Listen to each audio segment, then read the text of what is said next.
Yo, what up? It's your boy Akie checking in here with another video. In this video, I want to talk about massive action in a practical sense. Massive action in terms of putting up bandit signs. Your boy literally has more bandit signs out in the city than anybody else, maybe even put together. Let me let you know how I did this and how I did this by myself. And I did this without really wearing myself out. I did this without really going out there and doing it all at once. What I did was I had a plan in January. I said to myself that I know my KPIs in terms of bandit signs are one deal out of every 100 to 150. Consistently, persistently. And now at this point in October, mid-October, towards the end of October really, I am getting one out of every 250, which still really isn't that bad. The way I did this was on a consistent basis. Every month I would put out 100 signs, 50 signs one weekend, 50 signs every other weekend.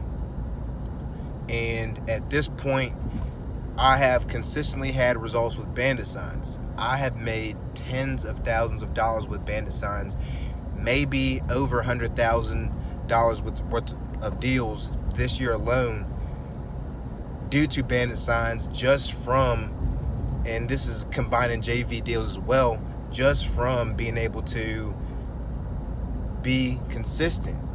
The way I did this was I was consistently putting out 100 signs every month, and one month I even put out 200.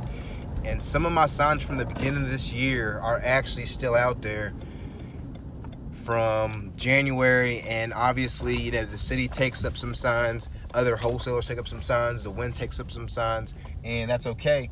But when I'm doing things on a consistent basis, just the compounding of effect, as well as just building rapport with sellers during different times during the year, has allowed me to be able to essentially just kind of, in a sense, corner the market. There's newer signs, like I told you in another video, coming on to street signs that haven't been there as consistently, and the numbers look new. Now, I'm not saying these guys don't get deals at all. They're definitely getting deals. At the end of the day, it's just a sign on the side of the road. But that consistency has allowed me to get some nice home run deals.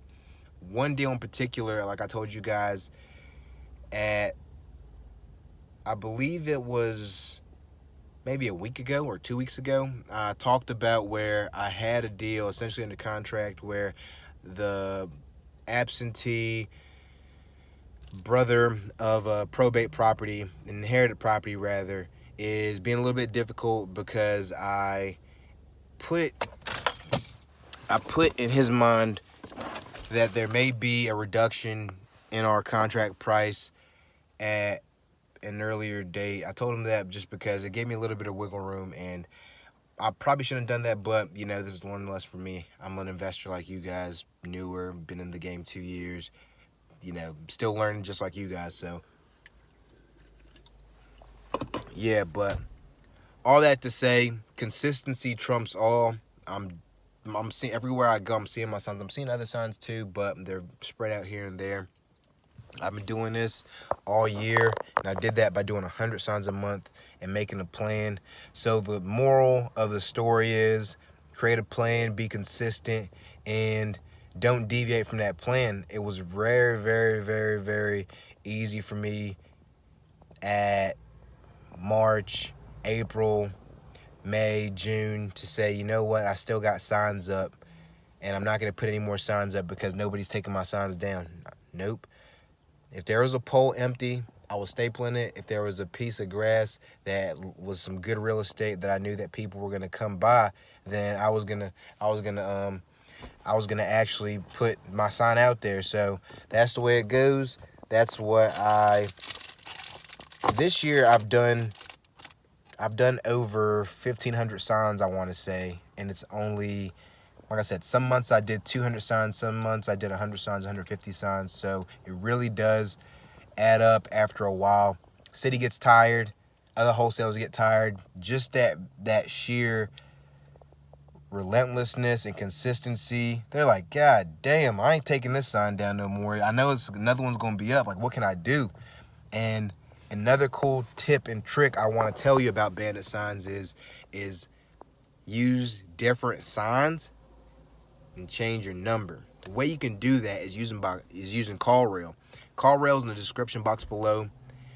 The site that I use to get my signs in the description box below. CallRail is an amazing tool. If you don't know what CallRail is, if you live under a rock and you don't know what CallRail is a tool where you can change your number and it still allows you to track it. Cool thing also about CallRail is it allows you to record calls, and it also allows you to go back and critique yourself, different things that were said during the conversation. You can hear the uhs, you can hear the ahs, in terms of your just speech, the way you're projecting your voice onto a seller, the way, and also more importantly, you can hear details about the conversation that you really weren't paying attention to, that you didn't get a chance to write down during the conversation. That is very powerful. You don't have to call the seller back and ask them what their address was. You don't have to go back and remember whether or not they said the condition of the property was in good shape or bad shape. Everything is right there in black and white. So if they try to flip the story on you during the meeting, then you can go back and say, hey, nope, in particular,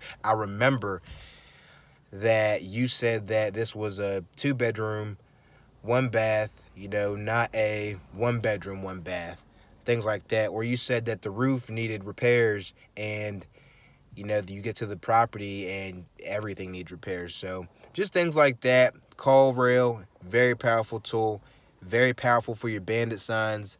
And that's just all I really want to break down to you guys today, man. Being able to take that massive action in your market. Got a couple more months in the year. If you want to use Bandit signs during your next year marketing, then I suggest that you start right now. Really, it's not too late to get deals off of Bandit signs in 2019, 2020. Not too late to get deals off of Bandit signs in the latter part of this year. All I can say is go ahead and order your signs, get them out there right now, and begin to flood your market on a consistent basis. If you can't do 100, do 50. If you do 50 times 12, you know, it's going to be quite a bit of signs towards the end of the year, and it's a lot of them are going to stay up. Some of them are going to be taken down. Wind is out there, rain, maybe you didn't staple it right, maybe the code enforcement's going to take them, but there's going to be some signs just by a lingering effect, man. Some of them are just going to stay up just from the weird places you can put these things, man. You can put these things in neighborhoods. You can put these things on the main road. The way I learned how to put them up was to put them on the main road, but some of my deals have been coming from these back roads where people actually live, and in middle income neighborhoods typically works out a lot better. I really don't put them in low income areas. I really don't put them in high income areas, but I put them in parts of town where there's large amounts of traffic as well as inside of neighborhoods, and I've had tremendous results with that. So yeah, just a quick video. Wanted to shoot this out to you. I thought it was very important for me to shoot this out to you. I know you guys see me with the big winter jacket on. Cold as hell in Virginia. Actually, the weather is kind of trippy right now. Like a week ago it was 90 degrees. This week it's like 40 to 30 degrees. Really weird. So yeah. All right, guys. I'll talk to you next video. All right. Peace.